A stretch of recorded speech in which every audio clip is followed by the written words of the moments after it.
بڑے لوگ تھے وہ حساب سے ڈرتے تھے. ہم چھوٹے لوگ ہیں، ہم حساب سے ہم نہیں ڈرتے، ہم کہتے ہیں دیکھی جائے گی. بڑے لوگ جو تھے وہ حساب سے. حضرت ابو بکر صدیق دعا کرایا کرتے تھے، دعا کرو اللہ مجھ سے حساب نہ پوچھے. حضرت عمر فاروق رضی اللہ تعالیٰ عنہ اپنے بیٹے سے کہتے تھے بیٹا اپنے باپ کے لیے رحمت کی دعا کرنا، میں درگزر والا ہوں، میں حساب والا کوئی نہیں. بڑے لوگ ڈرتے تھے، بڑے لوگ. حضرت عثمان غنی قبر پہ کھڑے ہوتے تھے تو داڑھی آنسوؤں سے بھیگ جاتی. غلام کہتے ہیں حضور 3 دفعہ نبی پاک نے آپ کو جنت کی بشارت دی ہے، 3 دفعہ بشارت دی ہے، تو آپ کیوں اتنا روتے ہیں؟ عثمان غنی فرماتے جس رسول نے مجھے جنتی کہا ہے اسی محبوب نے مجھے فرمایا تھا عثمان قبر آخرت کی منزلوں میں سے پہلی منزل ہے. اور آپ فرماتے میرے تو کمرے میں دیا گل ہو جائے تو مجھے ڈر لگتا ہے، اس میں تو مکمل اندھیرا ہے. آپ فرماتے کھڑکیاں بند ہو تو دم گھٹنے لگتا ہے، اس کو تو دروازہ ہی کوئی نہیں، روشن دان تک نہیں. بھائی جو بڑے تھے وہ ڈر رہے تھے. مولا علی شیر خدا نماز کا وضو کر کے کانپتے تھے، کانپتے. علی آپ مرحب کے سامنے نہیں کانپے، خیبر کا دروازہ اکھاڑتے نہیں کانپے، بدر احد خندق حنین اور خیبر میں نہیں کانپے، تو یہاں آپ فرمانے لگے مالک کے سامنے جاتے ہوئے ڈر آتا ہے. بڑے لوگ کانپتے تھے، بڑے لوگ. آج کون سا جمعہ ہے؟ سارے بولیے. حالانکہ یہ اگلے سال دوبارہ آئے گا، ہمارا نہیں پتا کہ ہم ودا ہو جائیں کہ کیا بنے. یہ کون سا جمعہ ہے؟ آیا جمعۃ الوداع. آئے ہم پڑھیں. آج ایک فکر لے کر کے جانا، ایک سوچ. جہاں روز رات کو بیٹے کی ٹینشن، بیٹی کی ٹینشن، بھائی کی ٹینشن، پوتے کی ٹینشن ہوتی ہے نا، ایک ٹینشن اور اپنے آج ایک ٹینشن بڑھا لو، قبر کی ٹینشن پیدا کر لو، قیامت کی تھوڑی سی فکر کر لو، تھوڑی سی ایک لمحے کے لیے صحیح تھوڑا خیال پیدا کرے. حضرت حسن بصری نام سنا ہوا ہے نا، یہ حضرت علی کے شاگرد ہیں. نبی پاک کے گھر میں آ جاتے تھے کئی دفعہ، بچے تھے جب. حضرت حسن بصری تابعی ہیں. فرماتے خانہ کعبہ میں عمرہ کرنے گیا، طواف کعبہ کر رہا تھا تو بڑا عجیب منظر ہوا. رات کی تنہائی ہوئی. اس وقت کئی دفعہ طواف بند بھی ہوتا تھا، اس لیے کہ رش کم ہوتا تھا تو رات کو سب سو جاتے. کہتے رات ذرا گہری ہوئی تو لوگ اپنا اپنا خیمہ لے کے جاتے تھے. اب تو ہوٹل ہے نا تو خیمے لگتے تھے، لوگ خیمہ لے کے جاتے تھے، جہاں جگہ ملتی تھی خیمہ لگا کے رہتے تھے. فرماتے میں رات کو سویا خیمے میں، ایک دردناک آواز آئی. میٹھی ہے، دھیمی ہے، پر درد بڑا ہے.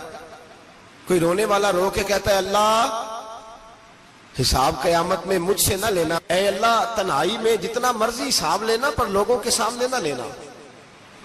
اور پھر کہتا ہے اللہ فضل تو تب کرے جب تو میرا حساب پوچھے ہی نہ. پھر چند منٹ گزرے تو پھر وہ رونے لگا. میرے کانوں میں آواز آئی، کہنے لگا اے اللہ حساب تو ان کا لیا جاتا ہے جو حساب کے قابل ہوتے ہیں. اعلیٰ حضرت کہتے ہیں نا رضا سے تو کیا حساب لے گا، رضا بھی کسی حساب میں ہے.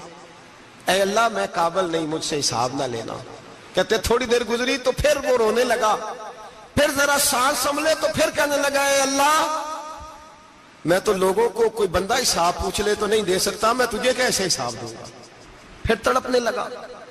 کہتے تھوڑی دیر گزری تو پھر ایک لفظ انہوں نے کہے رونے والے نے، کہنے لگے اللہ دیکھ تیرے محبوب کا فرمان ہے جو معافی مانگے تو اسے معاف کر دیا کرتا ہے. اے اللہ میں معافی مانگنے آیا ہوں اور مسجد نہیں آیا، میں کعبۃ اللہ ہی آ گیا ہوں. کہتے ہیں وہ اتنا روئے کہ چیخ آئی ان کی. اور جب دھڑام سے کوئی زمین پہ گرا تو میں پریشان ہوا کہ اب تو بے ہوش ہو گیا. فرماتے ہیں میں زور سے اٹھا فٹافٹ اور اس شخص کی طرف بڑھا. میرے دل میں خیال ہے کوئی گناہگار ہے بیچارہ، تو چلو میں بھی دعا کرتا ہوں، اس کو کہتا ہوں بیٹے فکر نہ کر، اللہ تیری مدد کرے گا. فرماتے ہیں میں گیا اس نیت کے ساتھ کہ میں کہوں گا چلو اٹھو تم بھی دعا کرو، میں بھی کرتا ہوں، اللہ ہم سے حساب نہ پوچھے. کہتے میں گیا تو وہ شخصیت بے ہوش پڑی تھی، کالے سیاہ بال ان کے چہرے پہ بکھرے ہوئے تھے. کہتے ہیں لوگوں جب میں نے زلفیں ہٹائیں چہرے سے تو میرا وجود کانپنے لگا آسمان ٹوٹ پڑے گا، زمین پھٹ جائے گی، ستارے بکھر جائیں گے، آج بہہ جائیں گے سمندر. فرماتے ہیں میری چیخیں نکل گئی. یہ کوئی گناہگار تو نہیں، یہ تو حضرت فاطمہ کے پوتے امام زین العابدین ہے. یہ تو امام حسین کا وہ بیٹا ہے جو کربلا میں تنہا بچے تھے. فرماتے میں امام کا چہرہ دیکھا تو بھاگ کے آیا اور میں نے اپنی داڑھی ان کے پیروں کے ساتھ مس کی اور میں نے کہا حضور اٹھئے. امام اٹھے تو میں نے کہا شہزادے تیرے تو اشارے سے اللہ کئی گناہگاروں کو بخشے گا, تیری تو دعا سے اللہ بخشے گا, یہ کیا کر رہے ہو؟ تو امام زین العابدین کہنے لگے حسن بصری ادھر آ یار, ادھر آؤ بزرگو, میرے دادا کے پاس رہنے والے ہو, میں نے نا آج ہی سنا ہے کہ اس کا عذاب بڑا سخت ہے, آؤ میرے لیے دعا کرو, اللہ پاک مجھ سے حساب نہ پوچھے. کہا حضور نہ کریں. اب فرمانے لگے تجھے نہیں پتا کچھ چیزیں ایسی ہیں کہ رب نے اگر حساب پوچھا تو میں واقعی جواب نہیں دے پاؤں گا, چل کر میرے لیے دعا. کہتے میں نے ہاتھ باندھے حضور میں نہیں کرتا, اٹھا کہہ. فرماتے میں نے ہاتھ اٹھائے, میں نے کہا اے اللہ تیرے رسول کا شہزادہ ہے, یہ تیرے رسول کا شہزادہ ہے, یہ کہہ رہا ہے تو فضل کر. او بھائی جو بڑے تھے وہ تو تڑپتے تھے, سسکتے تھے. ابو علی ہیتی کہتے خانہ کعبہ میں پتھر پہ سر رگڑ رگڑ کے کوئی بوڑھا کہہ رہا تھا اے اللہ اول تو حساب نہ لینا, اور اگر لینا تو مجھے اندھا کر کے اٹھانا, میں تیرے نیک بندوں کے سامنے شرمندہ نہیں. اقبال رو پڑے. اقبال کچھ لوگوں نے لکھا ہے یہ آخری ربائی ہے ڈاکٹر اقبال کی, آخری. اس کے بعد شاید اس نے کلام نے کچھ سیرت نگاروں کا خیال ہے. اقبال مدینے کی طرف منہ کر کے کہنے لگے تو غنی از ہر دو عالم من فقیر, اللہ تو غنی ہے میں تو فقیر ہوں.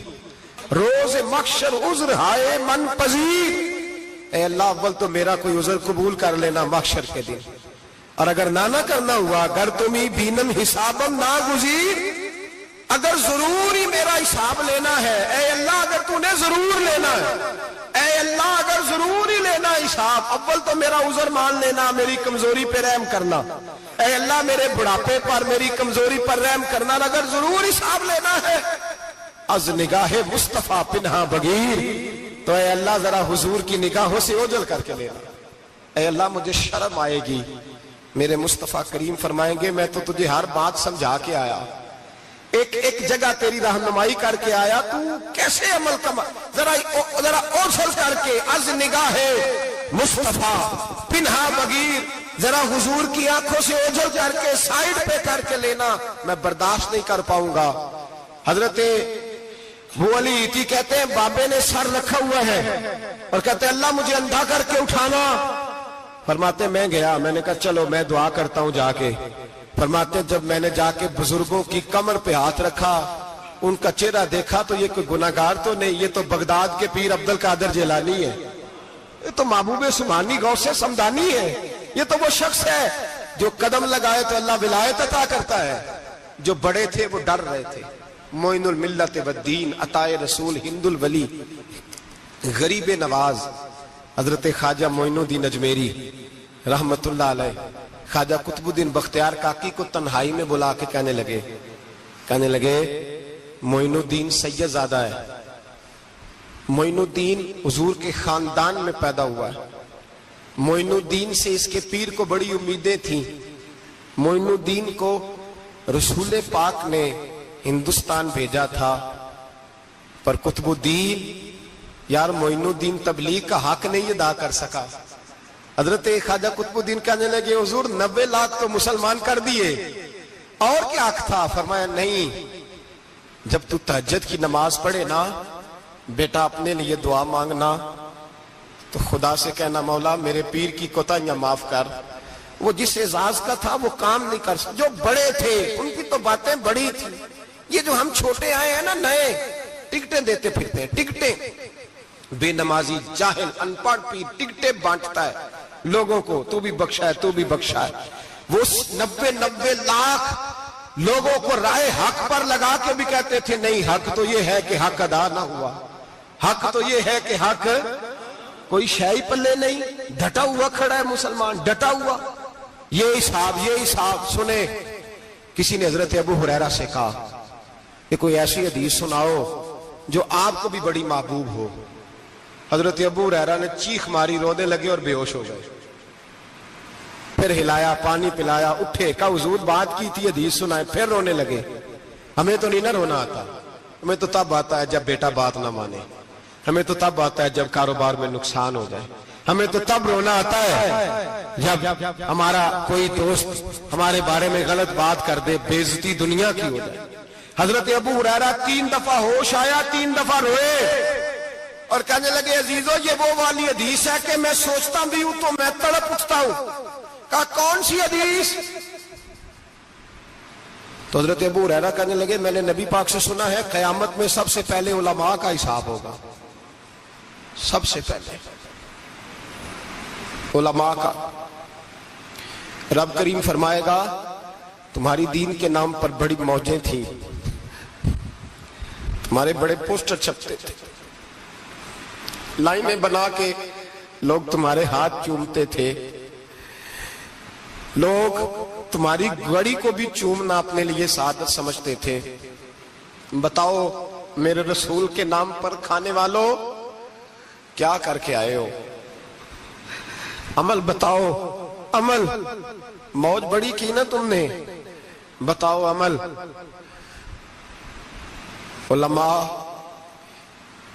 عالم عرض کرے گا اے اللہ میں جگہ جگہ تیرے رسول کے دین کی بات کرتا تھا، میں قرآن کے درس دیتا تھا، میں راتیں بیدار رہ کے تیاریاں کرتا تھا، میں جو بن سکا کیا۔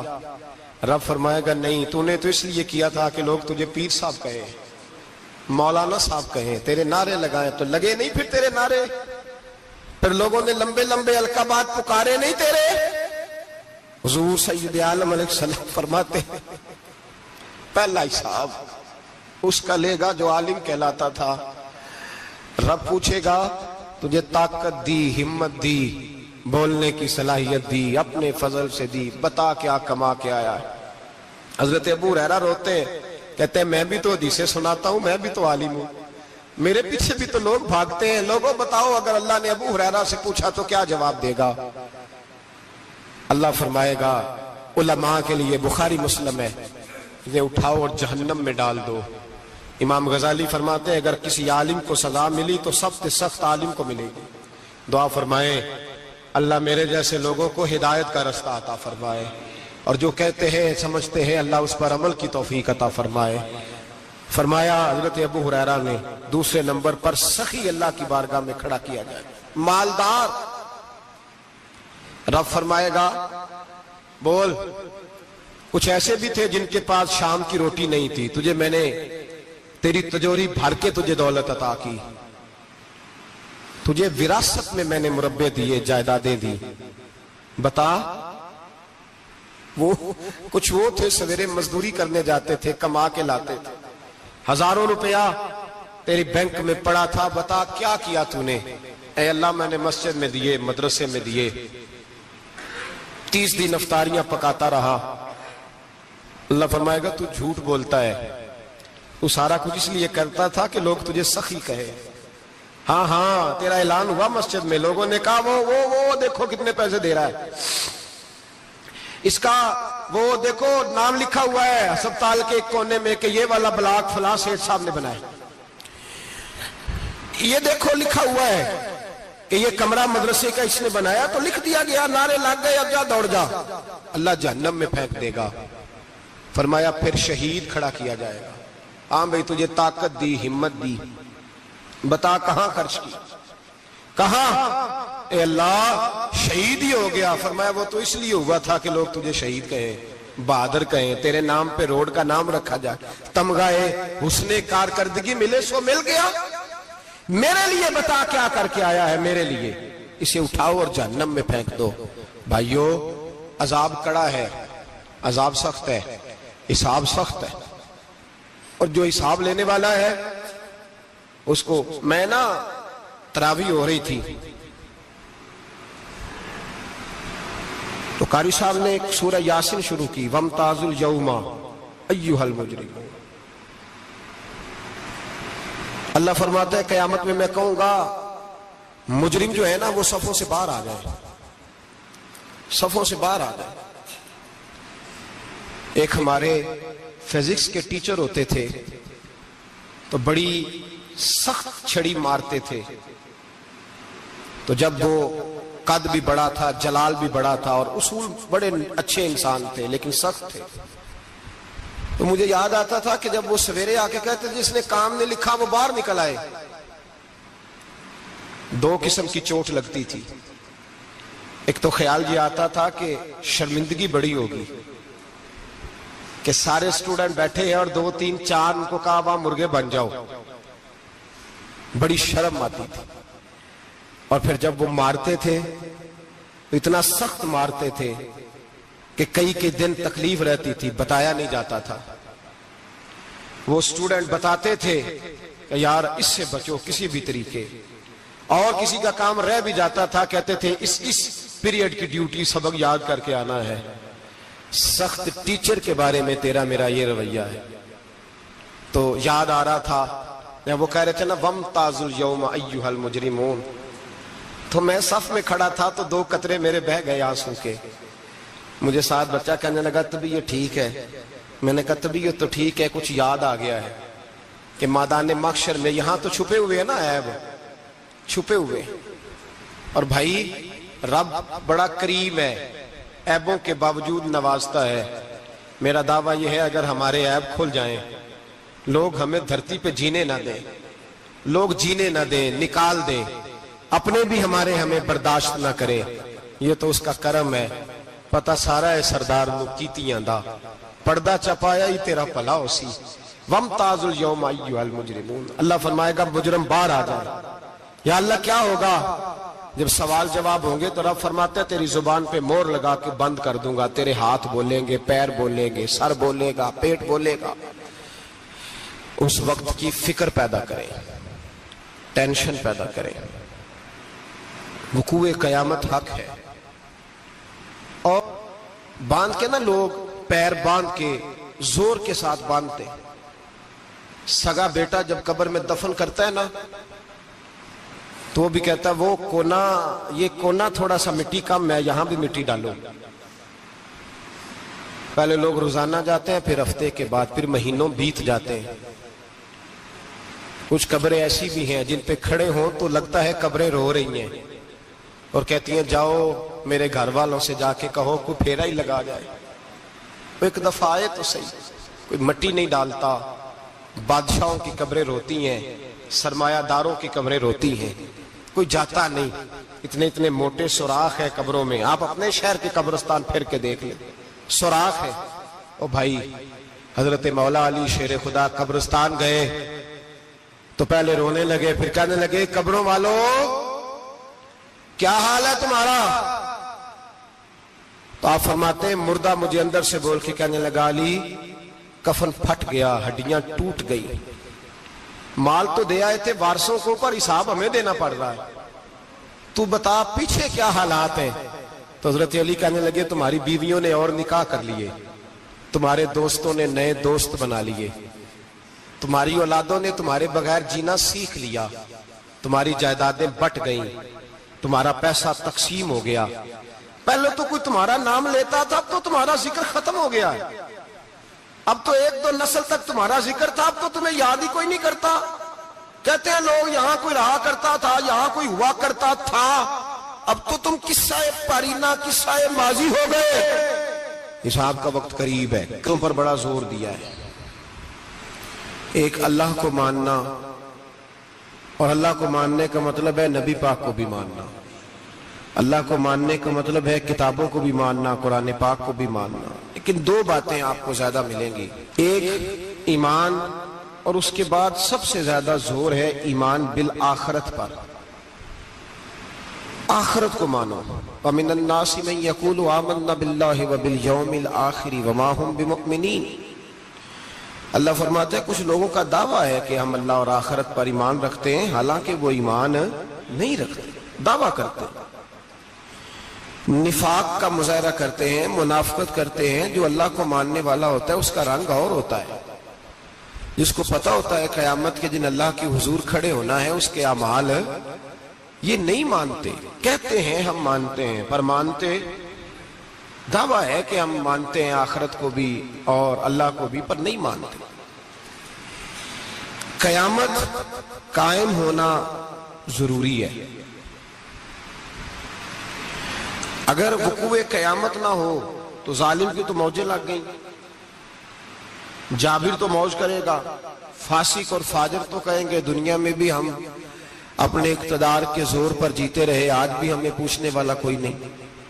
عقلاً نقلاً قیامت کا قائم ہونا ضروری ہے. قیامت قائم ہوگی تو مظلوم کو اس کے ظلم پر داد رسی کی جائے گی اور ظالم کو سزا ملے گی. ایک آدمی ساری زندگی دنیا کے اندر لوٹ مار کرتا رہا, دھوکہ فریب فراڈ کرتا رہا, اس کی راتیں شراب و کباب میں گزر گئیں, وہ مرے اور بات ختم ہو گئی. ٹھیک ہے, موج کر کے چلا گیا. ایک آدمی ساری زندگی اس نے اللہ تبارک و تعالیٰ کی رضا کے لیے اپنی نظر کی حفاظت کی, زبان کی حفاظت کی, یہاں تک کہ دل کی بھی حفاظت کی, وہ بھی مرے تو معاملہ ختم ہو گیا. اس طرح تو پھر سرکش کا کچھ بنے گا ہی نہیں. نظام زندگی ساری اس کی سوچ ختم ہو کے رہ جائے گی اگر قیامت قائم نہیں ہوتی. قیامت کا قائم ہونا حق ہے. اس لیے قرآن مجید نے ایک جگہ پہ نہیں 20 جگہ پہ یہ بیان فرمایا ہے کہ قیامت ضرور قائم ہوگی. قیامت, اور وہ قائم ہو کر اپنے سارے لوازمات سمیت قائم ہوگی. میرے نبی پاک صلی اللہ علیہ وسلم نے فرمایا مظلوم کو حق ملے گا, ظالم کو سزا ملے گی. جابر اس دن اللہ کی بارگاہ میں رسوا کیے جائیں گے, جن پر جبر کرتے رہے انہیں اللہ کے حضور سے عطا کیا جائے گا. قیامت کا وقوع ہونا ضروری ہے, اور قیامت تو جب قائم ہوگی تب ہوگی. دنیا میں بھی ایسا ہوتا ہے, ظلم کا انجام ٹھیک نہیں ہوتا, جبر کا انجام, جھوٹ کی زندگی لمبی نہیں ہوتی, دھوکے فریب فراڈ ملمہ سازی ان چیزوں کی عمریں اللہ نے تھوڑی رکھی ہیں. وقتی طور پر ظالم کو, دھوکے باز کو, جابر کو جو مہلت ملتی ہے وہ سمجھتا ہے میری سیاست کام کر رہی ہے, وہ سمجھتا ہے میں بڑا دانا ہوں, بڑا چلاک ہوں, دیکھ لو اتنے ظلم کے, جبر کے, دھوکے کے باوجود بنا ہوا ہوں. حالانکہ اللہ کی طرف سے اسے مہلت ملتی ہے اور بڑا ہی مہربان ہے. مہلت اس طرح دیتا ہے کہ میرے نبی پاک علیہ السلام نے فرمایا جب میرا مسلمان نیکی کرتا ہے تو اللہ فرشتوں سے فرماتا ہے 70 گنا بڑھا کے لکھ لو اس کی نیکی, 70 گنا. اور جب گناہ کرتا ہے تو اللہ فرماتا ہے ٹھہر جاؤ ابھی لکھنا نہ, اسے ٹائم دو. یا اللہ کتنا؟ فرمایا 24 گھنٹے تو دو, ہو سکتا ہے توبہ کر لے. یہ اس کی مہربانی ہے. اب وہ جو اللہ نے مہلت دی ہے نا کہ شاید توبہ کر لے, لوگ سمجھتے ہیں میری چالاکی کی وجہ سے نظام سیٹ چل رہا ہے, میں بڑا تیز ہوں, 2 4 5 باتیں بولتا ہوں سب صحیح ہو جاتا ہے. لوگ اس کو اپنی دانائی سمجھ لیتے ہیں, حالانکہ وہ اللہ کی طرف سے. فرعون نے کئی 100 سال حکومت کی اور اس طرح اس نے ظلم کیے کہ لاکھوں اور ہزاروں بچے قتل ہی کرا دیے. 12,000 عورتوں کے پیٹ میں حمل تھا اس نے ضائع کرا دیا. جب حضرت موسیٰ علیہ السلام اپنی قوم کو لے کے نکلے, رستے میں دریا آ گیا, فرعون پیچھے لگا ہوا تھا. وَإِذْ فَرَقْنَا بِكُمُ الْبَحْرَ فَأَنْجَيْنَاكُمْ, اللہ فرماتے ہیں تمہارے لیے میں نے دریا کو پھاڑا اور تمہیں نجات دے دی. وَأَغْرَقْنَا آلَ فِرْعَوْنَ, اور فرعون کو غرق کر دیا. وَأَنْتُمْ تَنْظُرُونَ, تم کھڑے دیکھ رہے تھے. اب جب حضرت موسیٰ دریا کے کنارے پہنچے تو فرعون بھی پیچھے آیا. فرعون لوگوں سے کہا کرتا تھا کہ میں کہتا ہوں تو دریا چلتا ہے, میں کہتا ہوں تو ہوائیں آتی ہیں, میرے حکم کے پابند ہیں سارے. جاگ رہے ہیں نا آپ حضرات, غور فرمائیے گا بات پر. دعویٰ تھا اس کا کہ میں کہتا ہوں تو نظام زندگی چلتا ہے. اب جب دریا کے کنارے پہنچی حضرت موسیٰ علیہ السلام تو اللہ نے حکم دیا کہ آپ عصا ماریں. جناب موسیٰ نے عصا مارا, 12 رستے بن گئے. اب حضرت موسیٰ کی قوم گزر رہی تھی تو فرعون سے پوچھنے لگے کہ تو کہتا تھا میرے حکم سے چلتا ہے, تو وہ تو حضرت موسیٰ نے ڈنڈا مارا ہے تو رستہ بن گیا ہے. باز نہیں آتا انسان باز بہانے بڑے ہیں اس کے پاس, بڑی دلیلیں ہیں, جھوٹ سچ بول کے اپنے آپ کو مطمئن کرتا ہے, آخر دم تک تبدیل ہونے کو تیار نہیں ہوتا, دلیلیں گھڑتا رہتا ہے, بناتا رہتا ہے, شور کرتا ہے جان بوجھ کے. بھئی تو کہتا تھا میرے چلانے, کہنے لگا میں نے ہی حکم دیا ہے کہ ذرا پھٹ جا, مجھے یہ زندہ چاہیے.